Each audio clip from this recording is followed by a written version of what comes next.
Sejam bem-vindos ao Arcano 12. Eu sou a Nítia, sou professora, dança-terapeuta, artista e taróloga. Tô percebendo que tá tendo um movimento muito grande em relação a essa ferramenta. Como que a gente pode usar o tarô que não seja só para perguntar de macho? Brincadeiras à parte, perguntar sobre macho também é importante. Essa ferramenta tem uma potência absurda e que pouco se fala disso. Eu passei por algumas situações um pouco complicadas e eu tive que me redescobrir dentro dessas situações. Quem era a Nietzsche, o que alguns padrões de comportamento estavam sempre presentes na minha vida. Por que certos tipos de pessoas, mesmo perfil, sempre estavam sendo atraídas para minha vida, seja no círculo de amizade, seja no círculo profissional. Comecei a procurar estudar mais sobre mim mesma para entender por que eu atraía situações não muito confortáveis, que me atrapalhavam, que de certa forma acabavam me sabotando no meu crescimento pessoal. Então já faz alguns meses que eu comecei a olhar o tarô de uma forma diferente. Tem um livro bem interessante, fala sobre uma jornada arquetípica, que é basicamente assim: todos nós estamos aqui neste mundo, aqui nessa existência, a aprender coisas importantes e evoluir. Nós temos algumas receitinhas de bolo prontas por aí, dizendo estude e passe num concurso público. Desiste dessa ideia de estudar arte, vai estudar pedagogia, que você vai ser uma ótima professora e nunca vai ficar desempregada. Seja bilíngue, compre esse curso de vendas na internet e seja um milionário. Enfim, existem várias receitinhas de como ser o humano perfeito, como se dar bem.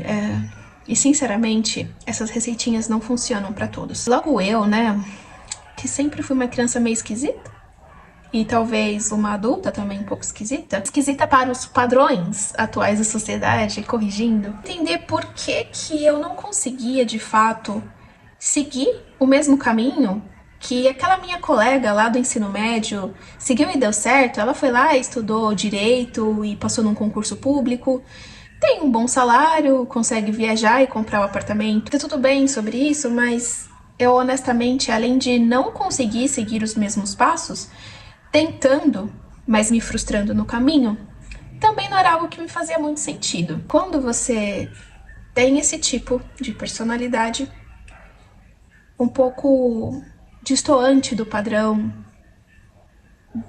que é imposto pela nossa sociedade no geral, você sofre, e não é pouco.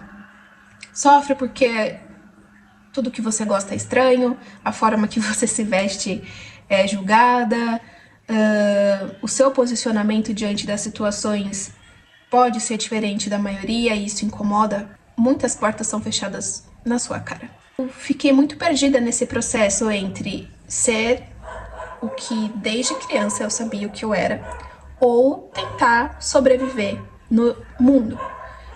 E para você sobreviver no mundo, você precisa seguir algumas regrinhas. E sim, gente, eu tentei seguir as regras, tentei vários empregos e, cara, eu simplesmente não me encaixava em nenhum deles. E eu sempre me sentia mal porque tudo fazia parecer que o problema era comigo. E, honestamente, era assim. Mas vamos ressignificar isso. Por que o problema era eu? Na verdade, é porque eu tava tentando entrar numa caixinha com um determinado formato em que eu não estava adequada. E eu podia usar cabelo loiro e vestir roupa social e tentar fingir uma personalidade que eu não tinha, mas, obviamente, sempre escapava a Nietzsche de verdade. E essa Nietzsche incomoda pra caramba. Uma Nietzsche incomoda muita gente. Uma Nietzsche com consciência incomoda muito mais. Mas o que isso tem a ver com o tarô? Simples. Precisava entender quem eu era. Parar de cometer os mesmos erros e me desgastar. Porque antes dos 30 anos, eu já estava com aquela sensação de derrota. Mas, na real, é muito comum, né? Todo mundo passa por isso.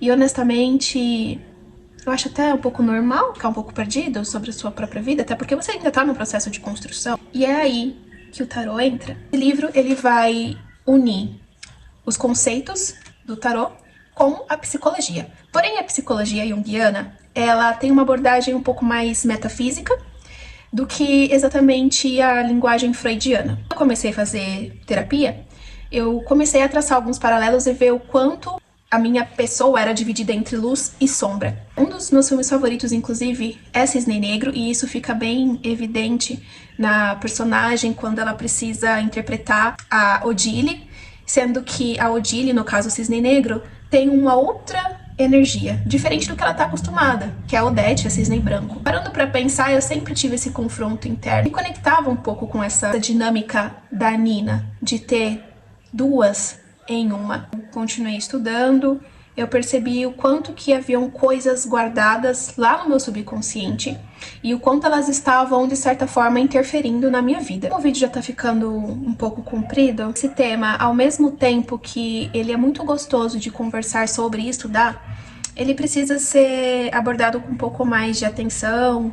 Era mais pra falar um pouquinho do que eu tô sentindo, de alguns insights que eu fui tendo, o que eu deixo de compartilhar, o que eu tô sentindo, o que eu tô pensando, porque eu acho que não vai fazer diferença na vida de ninguém, mas isso faz diferença, mesmo que seja pra uma única pessoa. Claro que eu descobri isso no tarô, que eu tinha que fazer um canal que compartilhar com vocês a minha experiência pessoal, falar um pouquinho, mesmo que de forma ainda desajeitada, porque eu preciso me acostumar com essa dinâmica. O meu arcano pessoal, diria, o arcano 12, ele estaria orgulhoso de mim fazendo isso aqui hoje, porque eu estaria fazendo do limão uma limonada.